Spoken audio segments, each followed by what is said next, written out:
Donc salut à tous. Donc pour cette vidéo, je vais vous montrer un peu. J'avais pas eu trop l'occasion de vous montrer. Je vais vous montrer comment fonctionne la dérouleuse.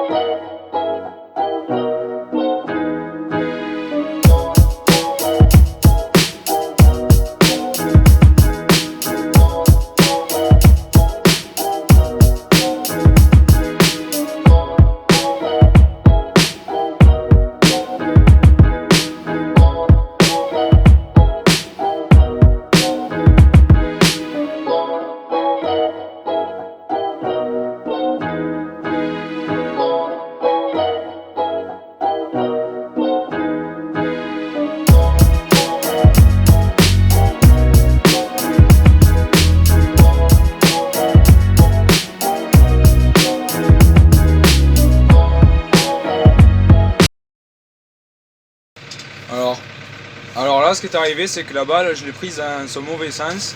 Du coup, il faut que je la retourne. Donc, pour qu'elle soit dans le sens du déroulement de la machine. Ça, j'avais déjà expliqué.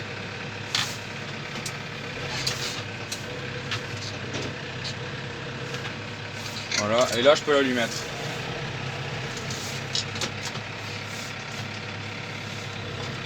Attends, je vais vous montrer. Alors comment je sais que la balle est dans le bon sens? Donc on peut voir que l'herbe, on dirait qu'elle tourne comme ça, dans ce sens, dans le sens inverse aiguille d'une montre. Et la balle, le tapis, il va pareil dans ce sens, donc ça va se dérouler comme ça. Donc là, je peux pas me tromper.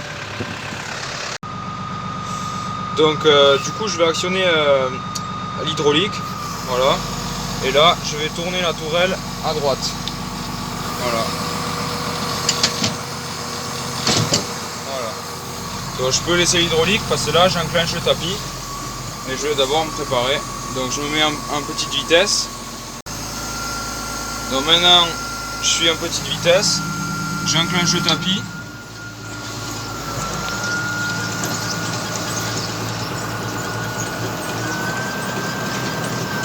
Et là ça distribue.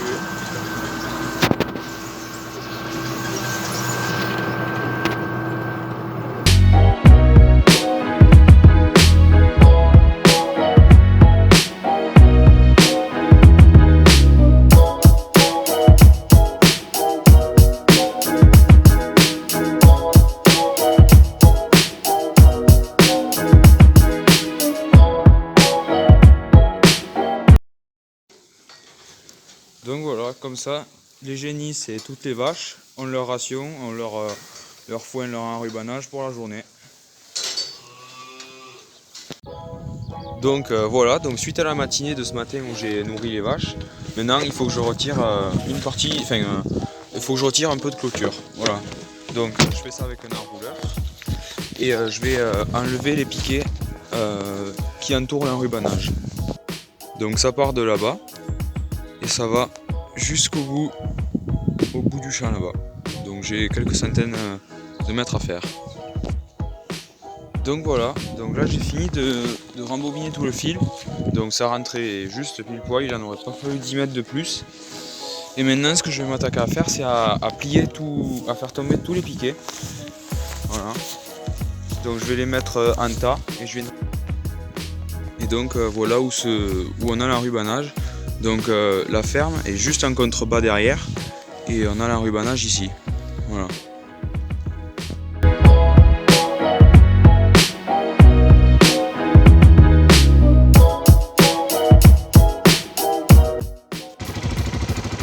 Donc voilà, ça c'est tous les piquets que je viens de ramasser. Et derrière, dans la caisse, j'ai deux bobines.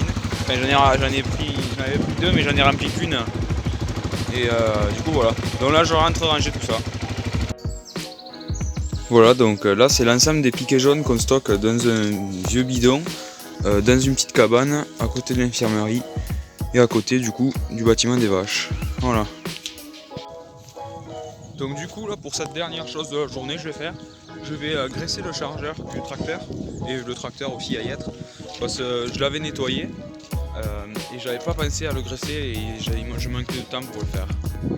Voilà, donc bon, je sais que on dirait pas qu'il est nettoyé. Il faut savoir que en général les tracteurs d'éleveurs ils restent rarement propres. Voilà.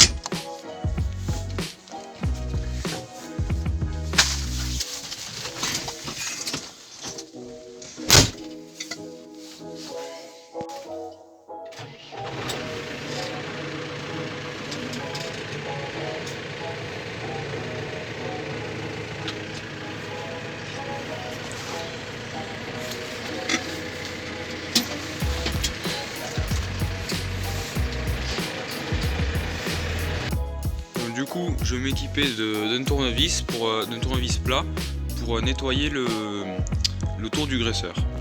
Mais je prends aussi du papier pour nettoyer tout simplement. Donc alors, comment ça marche? C'est une pompe avec un bras comme ça, et donc quand je vais appuyer dessus, ça va envoyer de la graisse dans le graisseur et du coup dans la partie à graisser. Et en fait, on s'arrête de graisser quand on voit la graisse sortir. Du coup, là, c'est inutile d'en remettre. Donc voilà, donc là je finis de graisser le tracteur et de graisser son chargeur. Maintenant il ne me reste plus qu'à le rentrer et à repousser l'herbe aux vaches et j'aurai fini la journée. Voilà. Donc du coup on en reste là pour cette vidéo. Donc rendez-vous à la prochaine. Allez, salut!